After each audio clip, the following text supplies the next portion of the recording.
नमस्कार साथियों, स्वागत है आप सभी का मेरे YouTube चैनल लर्निंग आउटकम्स में। जैसा कि कल हमने देखा था, निष्ठा के अंतर्गत मॉड्यूल 15 पूर्व प्राथमिक शिक्षा पार्ट 1 लिया था। इंट्रो देखा था मैंने, लर्निंग आउटकम्स हमने देखा था। तो अगर आपने पिछली वीडियो नहीं देखी है तो मैं चाहूंगी कि आप चैनल में जाकर के फर्स्ट वीडियो देखें ताकि सेकेंड पार्ट आप अच्छे से क्लियर हो सके। चलिए अब शुरू करते हैं इसका सेकेंड पार्ट। हम देख रहे हैं आज पूर्व प्राथमिक शिक्षा में मूल्यांकन। जैसे बड़ी क्लासों में मूल्यांकन आवश्यक होता है, ऐसे ही बच्चों की सीखने सिखाने की जो प्रगति है उसको जानने के लिए और बच्चों ने अपने पूर्व ज्ञान के आधार पर क्या बोलते हैं, क्या कहते हैं, कैसे वो बिहेव करते हैं, क्या वे व्यक्त करते हैं जब उन्हें हम गेम्स खिलाते हैं, पेंटिंग, आर्ट्स आदि में बच्चों का परफॉर्मेंस कैसा है, ये जानने के लिए हमें विकास की दर को नापने के लिए हमें मूल्यांकन आवश्यक होता है। यहाँ पर मूल्यांकन किन चीजों में मदद करता है? विशेष शैक्षिक आवश्यकताओं को जानने में, संभावित क्षमताओं में, और साथ ही साथ अगर बच्चे उस गति से नहीं सीख रहे हैं तो उस विकास की अवस्था में देरी क्यों हो रही है उनके विकास के लिए, तो यह भी हम पहचानने में मूल्यांकन मदद करते हैं। यहाँ पर मूल्यांकन का जो टूल्स होते हैं वो होते हैं अवलोकन, सबसे फर्स्ट होता है। और अवलोकन के बाद हम जो रिकॉर्ड रखते हैं उनके स्वास्थ्य संबंधी record, anecdotal record, portfolio, checklist, इनके माध्यम के द्वारा हम बच्चों का अवलोकन कर सकते हैं पूर्व प्राथमिक शिक्षा के अंतर्गत। साथ ही साथ अगर हम ये देखें कि जब बच्चों में संभावित क्षमताएं क्या है, उनमें देरी क्या है, तो जब हम इन चीजों की चर्चा, इन सभी पॉइंट्स पर चर्चा उनके माता पिता, अभिभावक आदि से करते हैं तो वहां पर वे भी वहां पर सहायता करते हैं और बच्चे की ग्रोथ ना होने का कारण या किसी क्षेत्र में आगे बढ़ने के बारे में वो जान सकते हैं। इससे बच्चे का समग्र विकास होता है और साथ ही साथ हमें बच्चे के बारे में बहुत सारी जानकारियां प्राप्त हो जाती हैं जो कि उनके अभिभावकों को भी प्राप्त होती हैं। यहाँ पर शिक्षक का, छात्रों का और समुदाय का, अभिभावकों का सहयोग बहुत आवश्यक होता है। जैसे कि उनमें बच्चों की भागीदारी बढ़ती है, जो भी हम एक्टिविटीज कराते हैं उनमें बच्चों की भागीदारी बढ़ती है, उनकी उपलब्धि बढ़ती है सीखने के विभिन्न स्तरों में, उनमें जिज्ञासा की प्रवृत्ति बढ़ती है, आगे बढ़ने की भावना उत्पन्न होती है, पर्यावरणीय जागरूकता उत्पन्न होती है और नामांकन और वृद्धारण क्षमता विद्यालय में बढ़ती है। और अगर हम पूर्ण रूप से कहें कि अगर हमें सभी का सहयोग प्राप्त होता है तो समग्र सहज दृष्टिकोण विकसित होता है, एक सकारात्मक दृष्टिकोण विकसित होता है। तो यहाँ पर हमने देखा कि मूल्यांकन भी बच्चों का आवश्यक है और साथ ही साथ हमें अभिभावकों का और सामुदायिक सहभागिता भी बहुत ही आवश्यक होती है बच्चों के समग्र विकास में, जो कि NCF 5 ने कहा कि बच्चे का समग्र विकास तभी संभव है जबकि उनमें भाषागत विकास हो, रचनात्मक विकास हो, साथ ही साथ में पर्यावरण के प्रति जागरूकता उत्पन्न हो, उनमें तार्किक क्षमता उत्पन्न हो, वैज्ञानिक दृष्टिकोण उत्पन्न हो, मांसपेशीय विकास हो और शारीरिक विकास हो। तो इन सभी को हमने खेल के माध्यम से शिक्षण शास्त्र में समाहित किया है और साथ ही साथ जब हम खेल खिलाते हैं बच्चों को तो वे बच्चे परस्पर संवाद के द्वारा सीखते हैं और साथ ही साथ सीखते हैं वे एनवायरमेंट के द्वारा। तो जब मूल्यांकन करें तो इन तीनों चीजों को समाहित करना चाहिए। हमें ये देखना चाहिए अवलोकन के द्वारा कि बच्चे क्या सीख रहे हैं और पूर्व ज्ञान के आधार पर वे किस प्रकार का बर्ताव कर रहे हैं, किस प्रकार की कहानियां सिखा रहे हैं, सुना रहे हैं, और जो शब्द अगर हम उनसे कुछ बोलने को कह रहे हैं, लिखने को कह रहे हैं तो बच्चे कैसा बोल रहे हैं।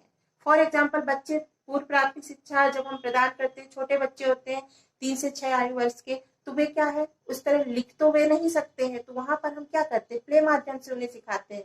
तो प्ले माध्यम से जैसे मान लीजिए हमें तुकांत शब्द ही बता रहे हैं उनको और भाषागत विकास करना है तो हम उन्हें कुछ शब्द दे सकते हैं, जैसे कि आपको प्रथम शब्द को माँ से चेंज करना है। फॉर एग्जाम्पल, जैसे हमने उन्हें दिया नगर, अब हम बच्चों से कह रहे हैं कि ना को आपको बदलना है, तो बच्चे क्या बोलेंगे, मगर। तो यहाँ हम मगर के बारे में जानकारियां प्रदान कर सकते हैं बच्चों को, वहीं से स्टोरी भी आप सुन सकते हैं बच्चों से। अगर हम कह रहे हैं बच्चों को जहान, अब हम कह रहे हैं इसका प्रथम वर्ड बदल दीजिए, तो क्या होगा, महान। अब महान, आप वहां महानता के बारे में बता सकते हैं, हमारे देश के महान राष्ट्रीय सपूतों के बारे में बता सकते हैं। तो इस तरह से हम बच्चों में विकास कर सकते हैं। अब देखते हैं हम पूर्व प्राथमिक का प्राथमिक कक्षा के साथ संयोजन। जब बच्चा पूर्व प्राथमिक क्लास से प्राइमरी क्लास में आता है तो उत्साहपूर्ण तरीके से आता है, चुनौतीपूर्ण माहौल भी उसके सामने होता है। तो जितना रोमांचक होता है उसका नई क्लास में आना, उतना ही चुनौतीपूर्ण भी होता है। तो इन दोनों के बीच में सामंजस्य स्थापित करने के लिए शिक्षक की भूमिका यहाँ पर अहम हो जाती है। यह तभी संभव है कि बच्चा अच्छे से वहां पर एडजस्ट हो जाए, जबकि उसके पुराने एनवायरनमेंट और नए एनवायरनमेंट के बीच में समन्वय स्थापित हो। तभी हमारे लिए प्राथमिक कक्षाओं के लिए एक इनपुट हो सकता है पूर्व प्राथमिक कक्षा। यह 3 घटकों पर निर्भर करती है। इसके लिए 3 घटक इंपॉर्टेंट है। पहला है स्थानीय, दूसरा है कार्यक्रम के अनुसार और तीसरा मैनेजमेंट के अनुसार प्रबंधन। तो फर्स्ट हम देखते हैं स्थानीय तौर पर हम किस प्रकार प्रभावित कर सकते हैं, किस तरह से सामंजस्य स्थापित कर सकते हैं। यह तभी हो सकता है जबकि पूर्व प्राथमिक विद्यालय प्राथमिक विद्यालय के आसपास संचालित हो। ऐसी स्थिति में क्या होगा, प्राथमिक कक्षाओं में ये बच्चे कभी कभी जा सकते हैं और जो पूर्व प्राथमिक कक्षाओं के टीचर है वो उन्हें बीच बीच में उन क्लासों में ले जाएं ताकि वो चिर परिचित हो सके उस माहौल के साथ में। दूसरा हम देखते हैं कार्यक्रम के अनुसार, ये प्रोग्रामेटिव है, तो इसके लिए समय का सामंजस्य हो। कक्षा 1 में भी प्लेवे मेथड को बढ़ावा मिले, जैसा कि पूर्व प्राथमिक कक्षाओं में वो प्लेवे से सीखते आए हैं, वैसा ही जो आरंभिक कक्षा है कक्षा 1 वहां पर भी खेल गतिविधियों को बढ़ावा दिया जाए। तीसरा हम देख रहे हैं कक्षा के 1 के पाठ्यक्रम से संयोजन हो। तो पूर्व प्राथमिक कक्षा का जो पाठ्यक्रम है वो आरंभिक कक्षा 1 के पाठ्यक्रम के साथ समायोजित है, उसके आगे बढ़ाया जाए। अगला देख रहे हैं प्राथमिक शिक्षकों का पूर्व प्राथमिक शिक्षकों के साथ संयुक्त प्रशिक्षण हो, ताकि जो वहां पर कमियां आती हैं, जो अच्छाइयां होती, जो एक्टिविटीज वो कर रहे हैं उसको कक्षा 1 का शिक्षक जान सके और साथ ही साथ में उनके वो रिकॉर्डों को भी देख सके। बीच बीच में टीचरों को अपने रिकॉर्ड भी दिखाते रहने चाहिए प्राइमरी कक्षाओं के साथ में। अगला है हमारा सामग्री, उपकरण और ढांचागत सहूलियतों को साझा करना। ये हमारे कार्यक्रम के अनुसार ही घटक निर्धारित होते हैं। तीसरा है प्रबंधन। हम मैनेजमेंट कैसे कर सकते हैं? मैनेजमेंट में आता है सामुदायिक सहयोग व संसाधनों का उपयोग करना। यहाँ पर जो मैनेजमेंट अगर अच्छा होगा तो सामंजस्य उतना ही महत्वपूर्ण होगा। अगला है संयुक्त योजना निरीक्षण अवलोकन और थर्ड है हमारा बच्चों के लिए जारी सुविधाओं व सेवाओं का संयोजन सही ढंग से होना। जैसे बच्चों के लिए जो सुविधाएं दी जाती हैं, जैसे स्वास्थ्य सुविधाएं दी जाती हैं, टीकाकरण आदि कराया जाता है, तो वह उचित समय पर हो।